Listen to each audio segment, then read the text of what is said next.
Good morning mga kalods! For today's video ay dadalhin ko kayo sa Miguel's Garden Cafe.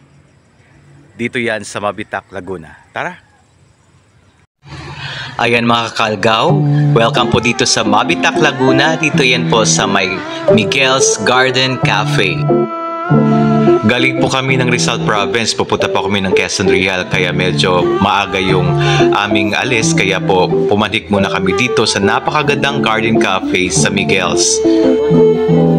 At obvious naman po mga kakalgaw na bakit tinawag na Garden Cafe yung Miguel's. Ayan, napakaganda po sa bungad pa lang, napakaganda po ng kanilang mga halaman at ang ganda ng ayos na para talagang nasa garden ka lang. At syempre, mga kakalgaw, di ba? And every lagaw, there's a kaon. So pumunta kami dito para kumain ng aming breakfast. Kung makikita niyo po, ang dami rin po silang delicacies na tinitinda sa kanilang bar. At yan po ang sa likuran. Napakaganda po talaga ng ayos. Kaya lang kami po ang nauna dito. Kaya hindi pa po na-set up yung kanilang tables and chairs sa likod.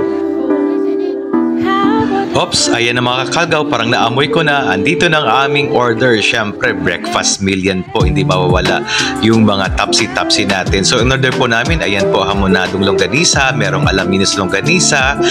Para sa tingin ko lang, ang sarap-sarap talaga kainin. Siyempre, double egg yan. At meron din kaming boneless fried bangus. Ayan, may mga side dish pa po na masasarap yan. Ay, yung mga side dish nila dyan lang po sa tanim sa paligid, sa kanilang farm. At siyempre, ayan, tikman na natin ang napakasarap na hamonadong longganisa. In fairness po, marami pong serving nila, kaya po hinati ko lang yung longganisa. Nasa 6 yan, 3 lang po kinuha ko.